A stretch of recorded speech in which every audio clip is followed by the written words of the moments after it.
He and Rob walked down the steps at 5th Avenue and 59th Street and entered the normally busy southeast corner of the park.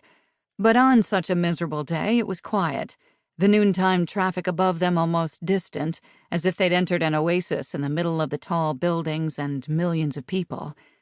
The grass was lush and green, the spring leaves thickening on the trees, and brush on the steep bank along the Central Park South fence, and the famous elliptical-shaped pond. There was just enough of a drizzle to cause pinpricks across the pond's gray water. "The tulips are something, aren't they?" Rob walked up the gently curving path along the edge of the pond.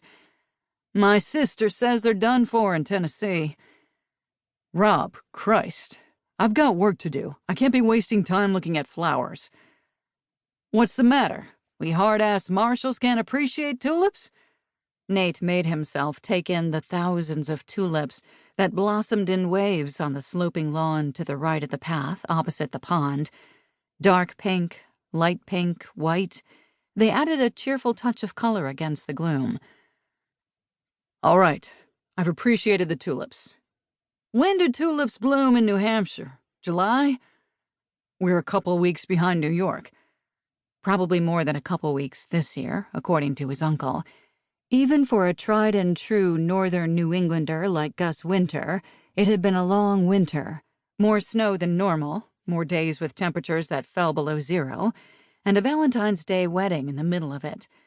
The second of Nate's younger sisters, Corinne, and her childhood friend Tyler North, had finally married. They'd almost made it to the altar the previous Valentine's Day, but called the wedding off at the last moment.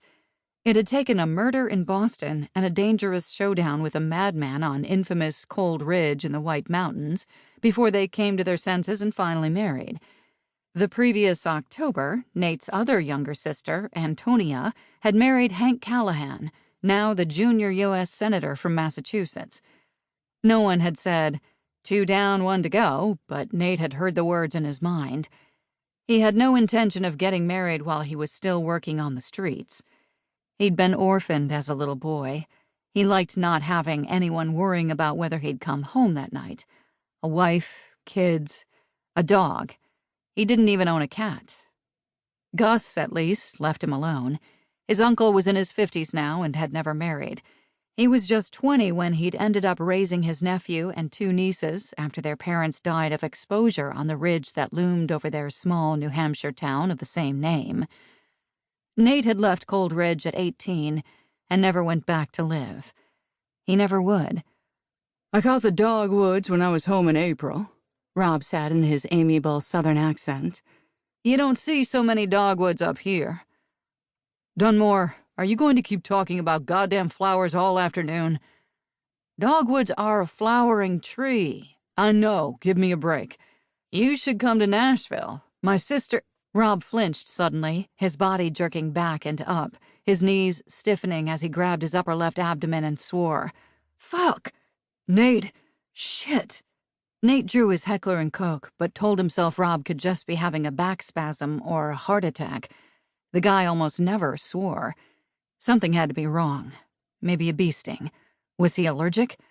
Rob staggered back a step, his suit coat falling open. Blood. It seeped between his fingers and spread across his white shirt on his upper left side. A lot of blood.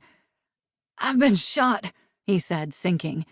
Nate caught him around the middle with his left arm, still holding the HK in his right hand, and glanced around for cover, spotted a rock outcropping near the pond on the other side of the path.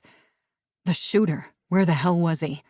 Rob tried to keep his feet moving, but Nate more or less dragged him toward the rocks, then realized he hadn't heard any gunfire. Apparently no one else had either. People were going about their business. Two elderly women with Bergdorf Goodman bags, a middle-aged man jogging on the path, a park worker inside a fenced area near the far edge of the tulips. They were all potential targets. "Get down!" Nate yelled. "Federal officers, get down now!" The park worker dove for the ground without hesitation. The women and the jogger were confused at first, then did likewise, covering their heads with their hands and going still, not making a sound. The rocks seemed a million miles away. Nate had no idea where the shot had come from. 5th Avenue? Central Park South? The undergrowth along